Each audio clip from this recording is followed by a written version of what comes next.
Stories of Romance. I'm Mardell, reading The Blue Castle by L.N. Montgomery.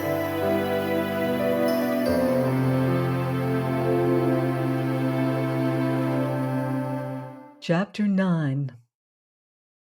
Uncle Herbert and Aunt Alberta's silver wedding was delicately referred to among the Sterlings during the following weeks, as the time we first noticed poor Valancy was a little, you understand.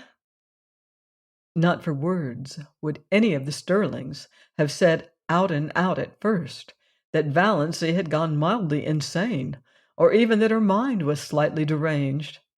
Uncle Benjamin was considered to have gone entirely too far when he had ejaculated, "She's dippy, I tell you, she's dippy," and was only excused because of the outrageousness of Valancy's conduct at the aforesaid wedding dinner. But Mrs. Frederick and Cousin Stickles had noticed a few things that made them uneasy before the dinner. It had begun with the rosebush, of course, and Valancy never was really quite right again. She did not seem to worry in the least over the fact that her mother was not speaking to her. You would never suppose she noticed it at all. She had flatly refused to take either purple pills or Redfern's bitters. She had announced coolly that she did not intend to answer to the name of Doss any longer. She had told Cousin Stickles that she wished she would give up wearing that brooch with Cousin Artemis Stickles' hair in it. She had moved her bed in her room to the opposite corner. She had read Magic of Wings Sunday afternoon, when Cousin Stickles had rebuked her. Valancy had said indifferently, "Oh, I forgot it was Sunday," and had gone on reading it.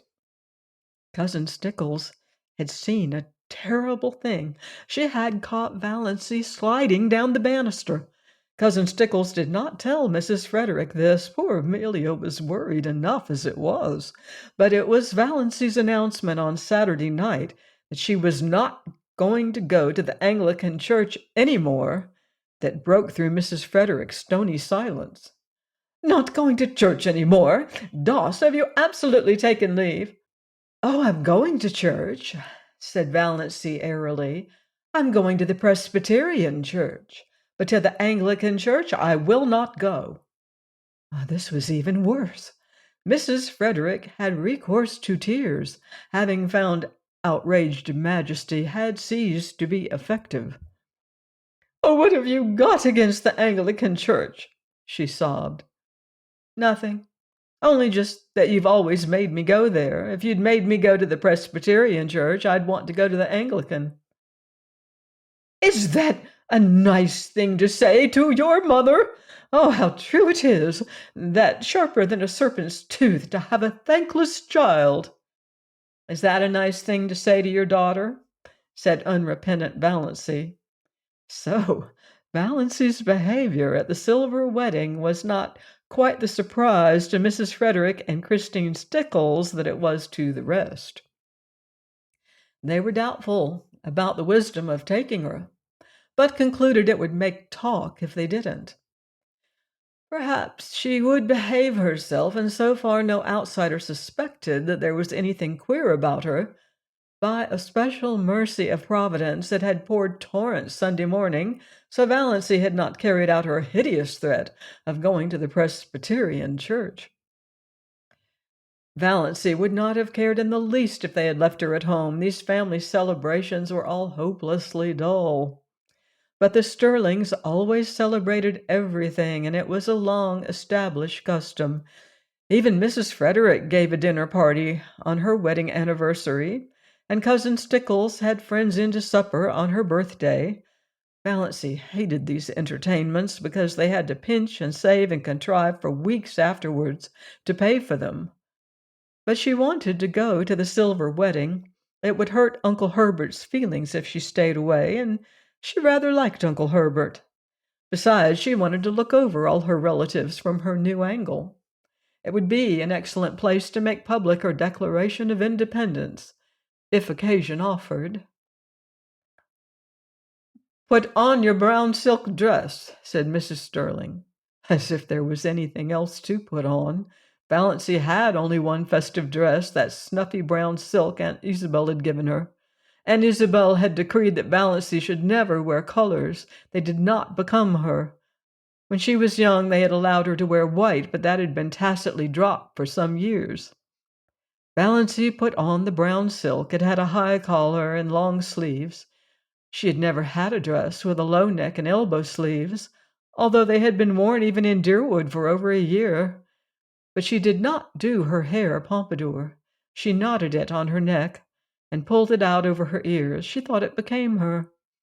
Only the little knot was so absurdly small. Mrs. Frederick resented the hair, but decided it was wisest to say nothing on the eve of the party.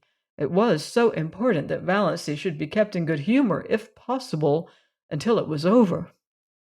Mrs. Frederick did not reflect that this was the first time in her life that she had thought it necessary to consider Valancy's humors. But then, Valancy had never been queer before. On their way to Uncle Herbert's, Mrs. Frederick and Cousin Stickles walking in front, Valancy trotting meekly along behind, Roaring Abel drove past them. Drunk, as usual, but not on the roaring stage, just drunk enough to be excessively polite. He raised his disreputable old tartan cap with the air of a monarch saluting his subjects and swept them a grand bow. Mrs. Frederick and Cousin Stickles dared not cut Roaring Abel altogether. He was the only person in Deerwood who could be got to do odd jobs of carpentering and repairing when they needed to be done, so it would not do to offend him, but they responded only with the stiffest, slightest bows.